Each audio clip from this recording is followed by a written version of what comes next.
नमस्कार दोस्तों, धर्म रहस्य चैनल में आप सभी का एक बार फिर से स्वागत है।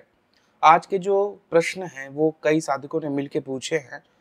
आइए जानते हैं इन प्रश्नों को और एक प्रश्न को सुनकर फिर अगले प्रश्न के उत्तर की तरफ चलेंगे क्योंकि प्रश्नों की संख्या ज़्यादा है। प्रश्न पूछा गया है, सबसे पहले कह रहे हैं प्रणाम गुरुदेव, गुरु माता, गुरु पिता को भी चरण स्पर्श। यदि आप इसके बारे में यूट्यूब में विस्तार से वीडियो बनाएंगे तो मैं आपका आभारी रहूँगा। गुरुजी, इसमें मेरे और कुछ गुरु भाइयों के क्वेश्चंस हैं। गुरुजी, कृपया आप इन सभी प्रश्नों का विस्तृत उत्तर दीजिए। पहला प्रश्न पूछा है, एक सामान्य व्यक्ति जो दैनिक अपने कुल देवी देवता की पूजा और अपने गुरु मंत्र का जाप करता है कम मात्रा में और अपने सारे सांसारिक कार्य करता है और नौकरी जॉब भी करता है, कर्म भी करता है। दूसरा व्यक्ति जो दैनिक सिर्फ अपने माता की साधना करता है, अपने गुरु मंत्र का हजारों संख्या में जाप करता है, वो कम ही उम्र में सन्यासी की तरह जीवन व्यतीत करने लगता है। वो संसार के कोई भी कार्य को नहीं करता और उसे किसी से कोई लेना देना भी नहीं रहता, सिर्फ माता की भक्ति और साधना करता। इन दोनों स्थिति में कौन सा व्यक्ति श्रेष्ठ स्थिति को प्राप्त होता है और कौन सही है, क्यों सही है, और कौन गलत है, क्यों गलत है? इन दोनों स्थितियों में व्यक्ति मोक्ष प्राप्त करने के लिए लायक होगा, बताइए। देखिए, आपने पूछा है सामान्य व्यक्ति के लिए कि वह गुरु मंत्र का जाप कर रहा है और सांसारिक कार्य भी कर रहा है, संसार के सारे नियम बंधन को निभाते हुए व्यक्ति कर रहा है। वहीं दूसरी तरफ एक व्यक्ति जो है गुरु मंत्र का बहुत ज्यादा जाप कर रहा है। दोनों ही उत्तम स्थितियों में है क्योंकि दोनों ही गुरु मंत्र का जाप कर रहे हैं। अब परीक्षा के हिसाब से अगर देखा जाए तो किसकी परीक्षा ज्यादा तगड़ी होने वाली है, तो जो व्यक्ति सिर्फ माता को प्राप्त करने के लिए कोशिश कर रहा है उसकी परीक्षा ज्यादा कठिन होगी, जबकि एक सामान्य व्यक्ति के लिए जो उसकी परीक्षा माता लेंगी वो काफी उस स्तर की नहीं होगी जितनी कठिन इस व्यक्ति की होगी जो सिर्फ माता की साधना को कर रहा है। और मोक्ष उसी को मिलेगा जो व्यक्ति पूरी तरह से दोनों तरह की परीक्षाओं में, चाहे वो काम, वासना, लोभ, मोह या फिर विभिन्न प्रकार के जो विकार हैं उन सब से संबंधित सभी प्रकार की परीक्षाओं में सफल रहेगा, उसी को मोक्ष मिलेगा। क्योंकि एक व्यक्ति जो सांसारिक कार्यों को कर रहा है उसकी जो परीक्षा है वो उतनी कठिन नहीं ली जाएगी, कारण कि वह जीवन के जितने कार्य वो करता चल रहा है उसने किसी तरह से भी नियम बंधन को नहीं तोड़ा है। लेकिन जो व्यक्ति केवल संसार को शून्य समझकर यहाँ आ चुका है और वह ये जानता है कि माता की भक्ति से उत्तम कुछ भी नहीं है, इसकी परीक्षा ज्यादा कठिन होने वाली है क्योंकि इसको उस स्तर की देनी होगी ताकि वह भौतिक जीवन के जो सांसारिक विधियां और नियम है उनको भी तोड़ सके, क्योंकि जन्म तो दोनों ने ही लिया है। अब जब दोनों जन्म ले रहे हैं तो दोनों ही अपने कर्मों के नाश करने के लिए यहाँ पर आए थे और मोक्ष की प्राप्ति ही मूल उद्देश्य था। लेकिन एक ने अपने कर्तव्य पथ को नहीं छोड़ा है, दूसरा अपने कर्तव्य पथ को तो छोड़ रहा है लेकिन मूल उद्देश्य को बहुत अच्छी तरह से प्राप्त कर रहा है। यहाँ पर न तो कोई गलत है ना ही कोई सही है, बल्कि मूल उद्देश्य की प्राप्ति, जो मोक्ष की प्राप्ति की बात की जा रही है, उसके आधार पर दोनों की परीक्षाओं का स्तर अलग अलग तरह का बस रहने वाला है और जो जीवित रहेगा या जो भी अपनी उन परीक्षाओं में पूरी तरह सफल होगा, मोक्ष उसी को ही प्राप्त होगा। लेकिन यह मानकर चलना चाहिए कि संसार में आए हैं तो हमें समस्त कार्यों को करते हुए और माँ की भक्ति में हर वक्त लीन रहते हुए संसार की समस्त प्रकार के जो भी पदार्थ हैं उनका सबका सेवन करने के बावजूद भी किसी में लिप्त ना होते हुए आगे बढ़ना सर्वोत्तम माना जाता है। अगला प्रश्न पूछा है, गुरुजी ब्रह्मांड क्या होता है? जो लोग साधारण इंसान हैं उनको नहीं पता क्योंकि वह लोग अज्ञानी हैं। अगर कोई सामान्य इंसान है तो उनको ब्रह्मांड की परिभाषा कैसे समझाई जाए? गुरुजी, आप ब्रह्मांड के इस प्रश्न के ऊपर वीडियो बनाएं कि साधारण व्यक्ति भी जान पाए कि ब्रह्मांड क्या है।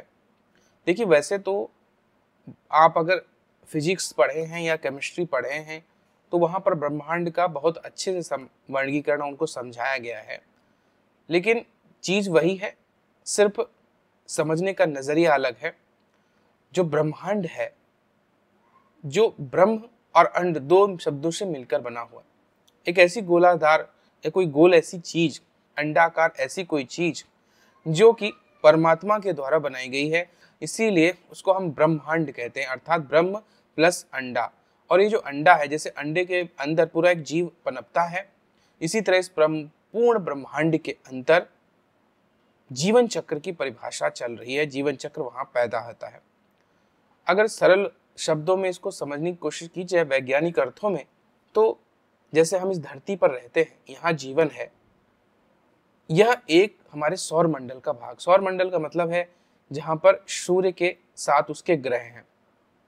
यह सूर्य भी अपने जैसे सब ग्रह सूर्य का चक्कर लगाते हैं, इसलिए हमारा सूर्य भी हमारी गैलेक्सी का चक्कर लगाता है। हमारी गैलेक्सी क्या है, उसे हम आकाश गंगा कहते हैं, जिसमें पता नहीं कितने करोड़ सूर्य मौजूद होंगे और कितनी करोड़ों उन सब ब्रह्मांडों में पृथ्वियां भी होंगी।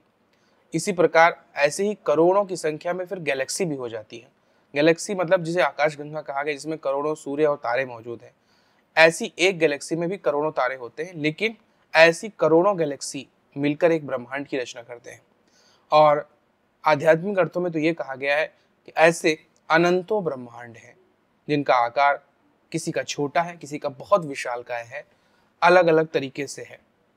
इसलिए ब्रह्मांड एक विस्तृत व्याख्या है जो कि जीवन की लीला को बनाए रखने और यहाँ पर आकर विभिन्न प्रकार के अनुभव प्राप्त करने, अपने इच्छानुसार कर्म करने और कर्मों के फल की वजह से नया जीवन और नए लोकों में जाने की एक प्रक्रिया को समझ सकते हैं। अगला प्रश्न पूछा है, शिव, सदाशिव, आदिशिव में क्या अंतर है? इनमें किसकी ज्यादा शक्ति है, किसकी कम? कोई तांत्रिक साधना में साधक को सिद्धि मिल जाना या साध लेना, दोनों में अलग अलग क्या है गुरुजी? देखिए, हमको इन चीजों में नहीं पढ़ना कि कौन शिव है, कौन सदाशिव है, कौन आदि शिव है, क्योंकि शक्ति स्वरूप जो मूल तत्व है उसकी तरफ अब आप बढ़ते हैं तो वही शिव, वही सदाशिव, वही आदि शिव, वही परम शिव। तो यह सोचने का अलग अलग अंतर है। नामकरण किसी का किस प्रकार से कर दिया जाए, हाँ, इनको अवश्य जानना आवश्यक है कि जो मूल सदाशिव या परम शिव हैं, वह अपने में से बहुत शिव की रचना करते हैं संसार चक्र को चलाने के लिए। और अब अलग अलग पृथ्वियों पर, अलग अलग ब्रह्मांडों में अलग अलग शिव अपनी अपनी प्रक्रियाओं को या वहां पर विनाश की लीला को रचने का और विभिन्न प्रकार के कार्यों को करने का संपादन करते रहते हैं। लेकिन हम जब मानते हैं कि मूल शिव की हम बात कर रहे हैं, तो उसमें विभिन्न प्रकार के शिव तत्व मौजूद रहते हैं। इसलिए किसी को अंतर या अलग करके देखने के बजाय मूल तत्व की ओर बढ़ते हुए उसी में सब कुछ देखना चाहिए। इससे हम कंफ्यूज नहीं रहेंगे, क्योंकि हर व्यक्ति, हर साधक, हर गुरु अलग अलग तरीके से उस तत्व को जानने की कोशिश किया है, उस भगवान शिव को समझने के लिए। और जितनी सामर्थ्य से वो समझ पाया, जितनी बड़ी सिद्धि उसने प्राप्त की, उसी तरह का उसने उसको नाम दिया, उसी तरह के उसके प्रभाव को जाना। तो जहां तक जितने में इसको सिद्धि मिल जाए उसको वो उतना ही समझता है, जबकि वो उससे कहीं अधिक विस्तृत है। इसलिए अंतर ना देखते हुए मूल तत्वों की तरफ बढ़ना चाहिए। और अगर साधना या सिद्धि आपको मिल जाती है या साध लेना, दोनों अलग अलग हैं क्या, आप पूछ रहे हैं? देखिए, साधना या सिद्धि दोनों अलग बातें हैं। साधना जब पूर्ण हो जाती है तभी सिद्धि मिलती है। साधना एक प्रक्रिया है और सिद्धि उस प्रक्रिया को प्राप्त कर लेना है। सरल भाषा में समझें तो एक धनुष पर अगर आप प्रत्यंचा चढ़ाते हैं, खींचते हैं उसके तार को, धनुष की तीर को आगे रखते हुए, इसको साधना कहते हैं। और जब ये तीर छोड़ दिया जाता है और अपने लक्ष्य में जाकर लग जाता है तो उसे सिद्धि कहा जाता है। अगला प्रश्न है, मृत्यु के बाद साधक का गुरुमंत्र वाला माला, आसन, अन्य सिद्धियों वाला माला ऐसे ही पड़ा रह जाए और कोई अन्य अवश्य उसमें रुचि दिखाएगा? ऐसा तो ज्यादातरों के साथ होता है। ऐसे व्यक्ति का बुरा या कुछ होता तो नहीं है, बिल्कुल नहीं, ऐसा कुछ भी नहीं है। हाँ, लेकिन जिन चीजों को साधक ने पूरी जिंदगी जब तप करके रखा, उन चीजों के अंदर वह ऊर्जा भी मौजूद है। तो कोई व्यक्ति अगर उन चीजों का इस्तेमाल करके साधना करता है तो वह शक्तियां उससे जल्दी जुड़ेंगी, क्योंकि उसके अंदर कुछ ना कुछ ऊर्जा का अंश उसकी माला के अंदर, उसके आसन के अंदर होगा ही होगा। हाँ, ऐसे में अगर कोई व्यक्ति कोई तामसिक साधना करता था और उससे उसने प्राप्त किया है, तो फिर उसे तामसिक शक्तियों का सामना करना पड़ेगा। इसके अलावा प्राचीन समय में गुरु लोग भी अपनी मात्रा, आसन, सिद्धियां, विभिन्न प्रकार की ऊर्जा के अलग अलग खंड में कोई भी चीज जिसकी सिद्धि प्राप्त हो वो अपने शिष्यों को देते थे ताकि उनके लिए वह चीज आसान हो जाए। अगला प्रश्न पूछा है, गुरुजी गुरु मंत्र को 9 लाख जप अनुष्ठान पूर्ण करने के लिए साधक कितनी ऊर्जा आती है कि वो तांत्रिक साधक बन जाता है या उसको सिद्धि मिल जाती है, क्योंकि विस्तार बहुत अधिक ऊर्जा शक्तिवान है। देखिए, निश्चित रूप से ये काउंटिंग है, ये माना जाता है कि मंत्र की संख्या के हिसाब से ही, मंत्र के अक्षरों के हिसाब से ही उसके जप और अनुष्ठान को सिद्ध करने पर एक चरण पूरा हो जाता है और फिर वह उस स्तर की तांत्रिक साधनाओं करने की क्षमता रखता है। मंत्र जितना अधिक विस्तृत, विशालकाय और भव्य होगा उसी तरह की उसकी शक्ति भी बनती है।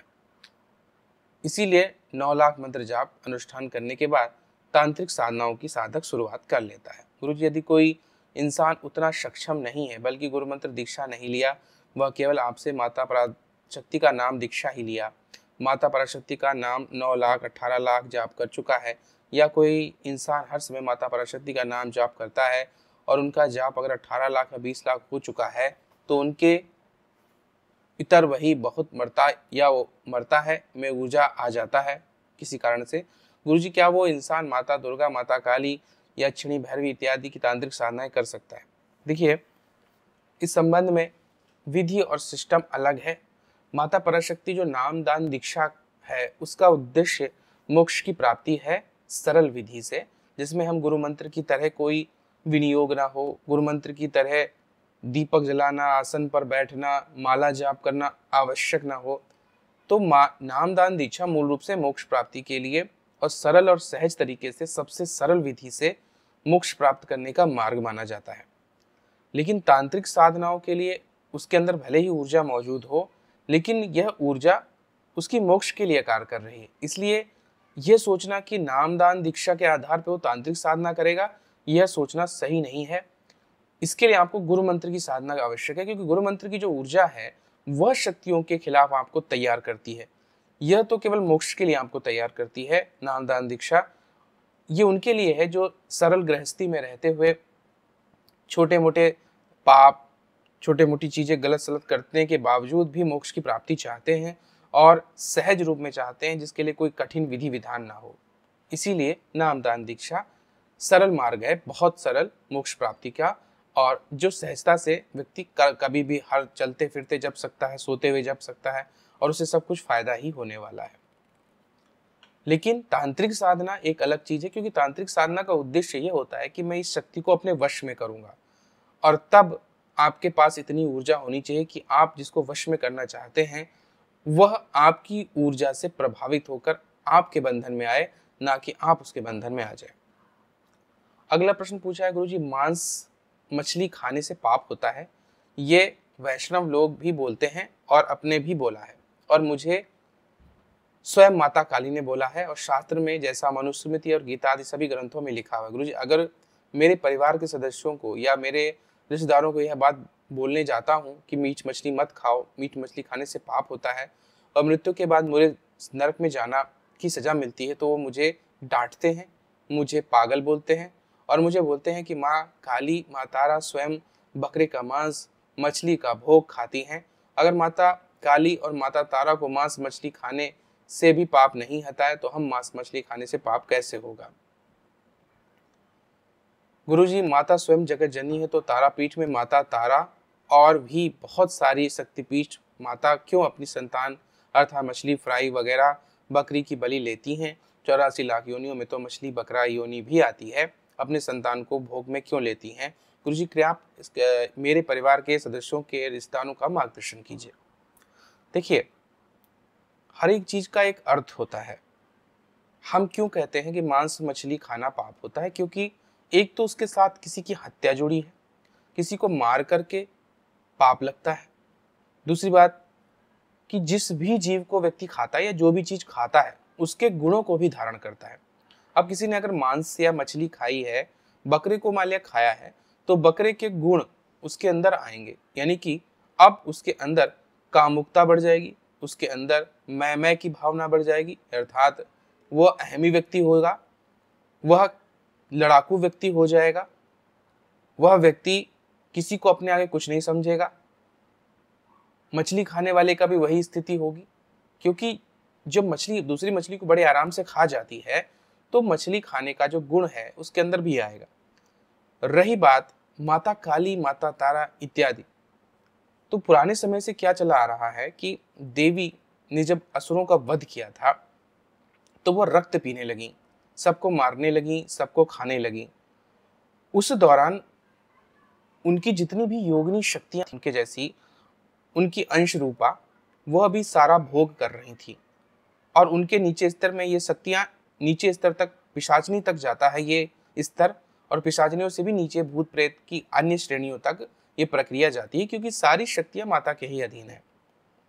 अब समय में जब लोगों ने साधना की तो माता को सिद्ध नहीं कर पा रहे थे, तब उन्होंने तामसिक रास्ता अपनाया, तांत्रिक तरीके में, कि माता को तो असुरों का जब भोग दिया जा रहा था तो माता प्रसन्न होकर के सारी शक्तियों के साथ प्रकट हो गई थी।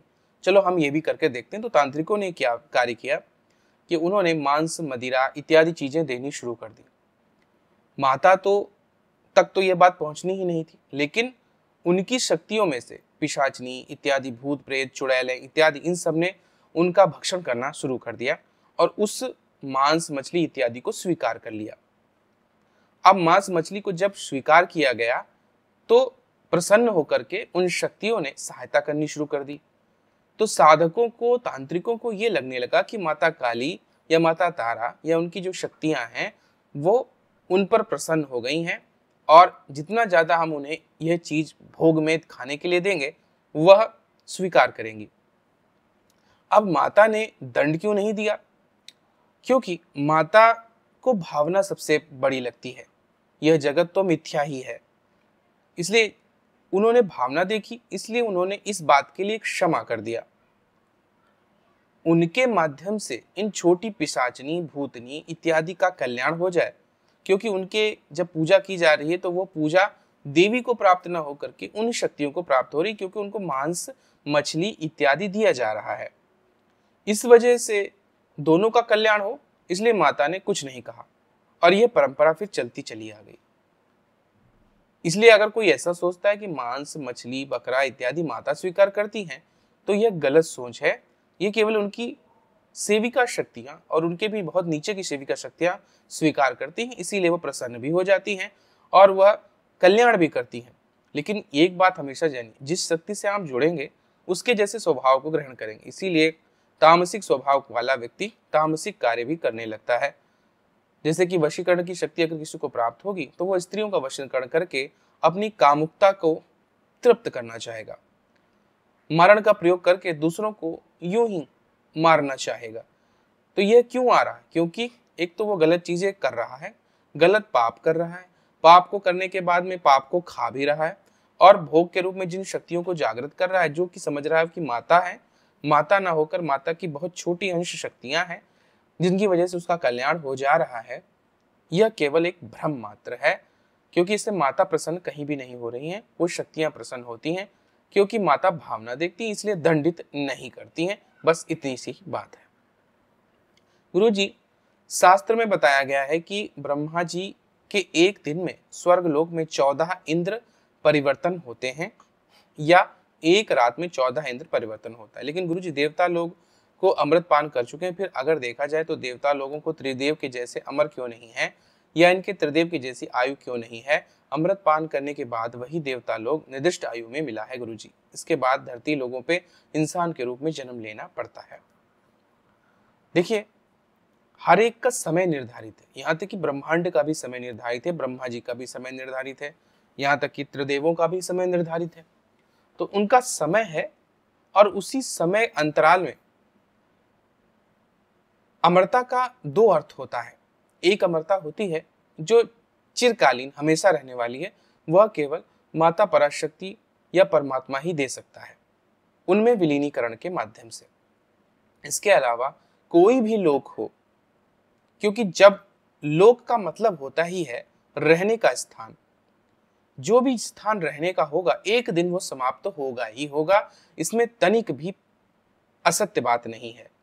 क्योंकि जिस भी प्रक्रिया से कोई चीज जुड़ी है, जहां वहां रहकर कोई ना कोई कर्म तो व्यक्ति करेगा ही, और कैसा भी कर्म हो उसका कुछ ना कुछ कर्म बंधन अवश्य बनता है, समापन उस कर्म का अवश्य बनता है।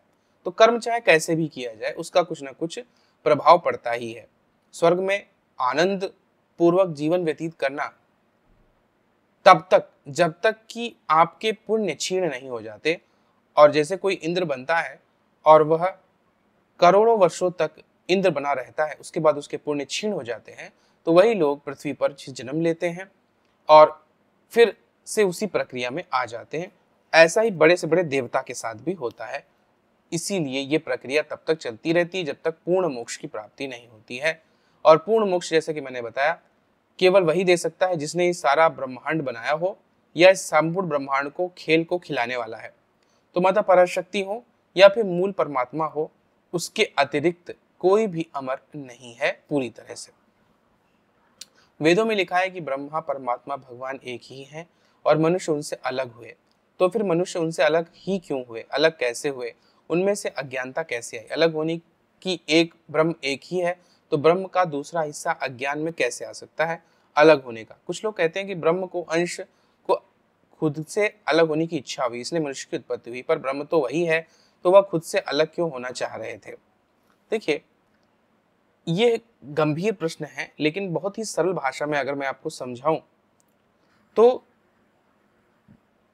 ये इच्छावान शरीर जो है केवल इच्छा ही है जो आपको लगातार भटकाए रखती है।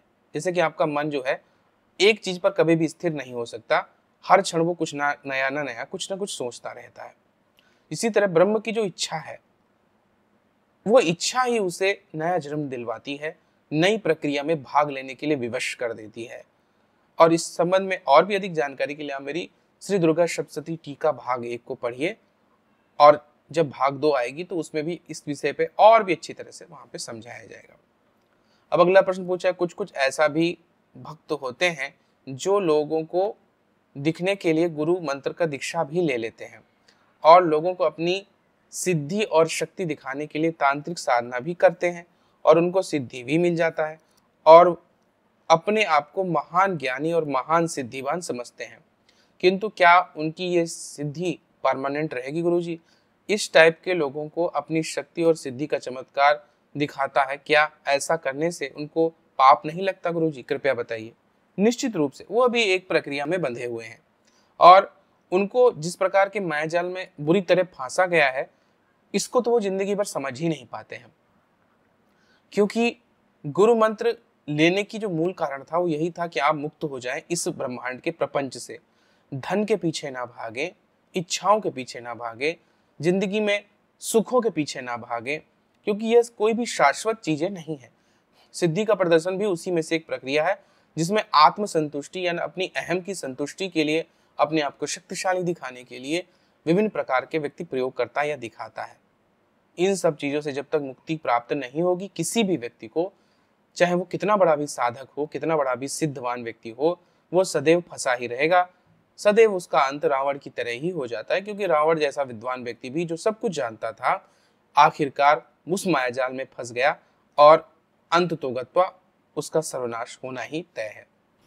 अगला प्रश्न पूछा है, कुछ बुरे तांत्रिक लोगों को बुरा करने के लिए माता काली, माता धूमावती की साधना करते हैं, लेकिन माता को तो सब पता है कि साधक मेरी साधना करके लोगों का बुरा करने वाले हैं, फिर भी माता उनकी साधना से प्रसन्न होकर उस टाइप के लोगों को क्यों सिद्धि प्रदान करती हैं? क्या उस टाइप के लोगों को पाप नहीं लगता गुरुजी? कृपया बताइए। देखिए, मैंने जैसे प्रश्न पिछले वाले में आपको जवाब दिया था वही चीज है। ये समझना कि माता काली सिद्ध हो गई हैं या माता धूमावती सिद्ध हो गई हैं गलत है। सिद्धि हमेशा उनके आंशिक शक्तियां ही सिद्ध होती हैं, और वो जो आंशिक शक्तियां हैं जो कि मैंने बताया कि युद्ध में जिन लोगों ने भाग लिया उनमें एक छोटी पिशाचिनी से लेकर के उस बृहद स्तर तक बहुत सारी भैरवी देवी तक, और उनसे भी ऊपर की बहुत सारी अनंत भैरवियां, और उनसे भी ऊपर बहुत सारी योगिनी शक्तियां इत्यादि मौजूद हैं। तो जब हम इन्हीं माताओं की पूजा करके सिद्धि को प्राप्त कर लेते हैं, किसी उनकी अंश शक्ति को सिद्ध कर लेते हैं, तो वह कर्म के अनुसार आपको फल देती हैं, लेकिन इससे पाप लगता है, क्योंकि आपने किसी सिद्धि का उपयोग क्या किया, किसी शक्ति को प्राप्त करके क्या किया, उसका उद्देश्य क्या था और उससे आपने कितना किसका भला किया, ये सारी बातें काउंट होती हैं और इसी के आधार पे लोग फंस जाते हैं और इस रहस्य को कभी समझ नहीं पाते हैं कि हमें इस प्रपंच से बचना है, ना कि इस प्रपंच में और ज्यादा फंसकर अलग अलग जगहों पर जाकर फंसते ही रहना है। क्योंकि जो आपने आज किसी के साथ किया, किसी न किसी जन्म में आपको उसका प्रतिफल उसी प्रकार से मिलना पड़ेगा। जैसे कि कुछ लोग होते हैं बेकार में ही उनके जीवन पर तंत्र प्रयोग बहुत आसानी से काम कर जाते हैं और वो हमेशा परेशान रहते हैं और बड़े से बड़े उपाय करने के बाद भी उनका भला नहीं होता। उसका कारण वही है कि उन्होंने पिछले जन्म में सेम यही प्रक्रिया किसी और के साथ की थी जिसमें वह सफल रहे थे, जिसका पाप वो भोग रहे हैं। दूसरी परी यक्षिणी अप्सरा की तरह पानी में रहने वाली जल परी की साधना होती है क्या गुरुजी? अगर जल परी की साधना होती तो इसकी साधना साधक क्यों करते हैं गुरुजी? किन उद्देश्यों की साधना की जाती है गुरुजी? इनकी साधना करके साधक को क्या प्राप्त कर सकता है? देखिए, हर तरह की यक्षिणियां और अप्सराएं, परियां सब मौजूद हैं और इनसे जुड़ी हुई साधनाओं की विधियां भी हैं और हर एक साधना का एक अलग प्रभाव, उसकी सिद्धि से मिलने वाले अलग अलग जो प्रकार हैं वो सारे उसको प्राप्त होते हैं। जो सिद्धि होती है जिस चीज से जुड़ी होती है उसी प्रकार की सिद्धि भी उसे मिलती है। अगर जल परी की बात की जाए तो जल पर चलने की विद्या या फिर जल के अंदर रह सकने की विद्या इत्यादि सिद्धि के प्राप्त साधक को मिल जाती है। गुरुजी, जैसे इंसान एक निर्दिष्ट आयु होती है, जैसे कलयुग में 100 साल, लेकिन उच्च कोटि के लोक में जैसे अलग अलग शक्ति रहती है, लेकिन किसी को पता नहीं कि यक्षिणी, गंधर्व, योगिनी, भैरवी, अप्सरा आदि की आयु कितनी है। कृपया आप बताइए। देखिए, मैंने पहले भी बताया है कि इनका भी लोक होता है, लेकिन समय किसी का परफेक्ट क्लियर नहीं है कि कितने समय तक वो शक्ति वहां पर उस आयु तक रहेगी। कारण यह है कि जैसे कलयुग में व्यक्ति का 100 साल बताया गया आयु, कौन व्यक्ति है जो 100 साल पे ही मरता है? कोई भी नहीं है। बहुत ही गिने चुने कोई व्यक्ति होंगे जो 100वें साल में ही मृत्यु को प्राप्त करें। कुछ लोग होंगे जो 100 भी क्रॉस कर जाएंगे, कुछ लोग होंगे 60-70 में मर जाएंगे, कोई 10 साल में मर जाए, कोई 2 साल में मर जाए। ठीक ऐसी ही बात अन्य लोगों के साथ भी है। जिस भी साधना के द्वारा या सिद्धि या तपस्या के द्वारा कोई लड़की यक्षिणी, योगिनी, भैरवी, अप्सरा इत्यादि बनी, तो उस समय तक ही वो वहां तक रहेगी जब तक कि उसकी साधना का फल उसे मिल रहा है और तब तक वह उस लोक में रहकर अपनी शक्तियों को बढ़ाती रहेगी।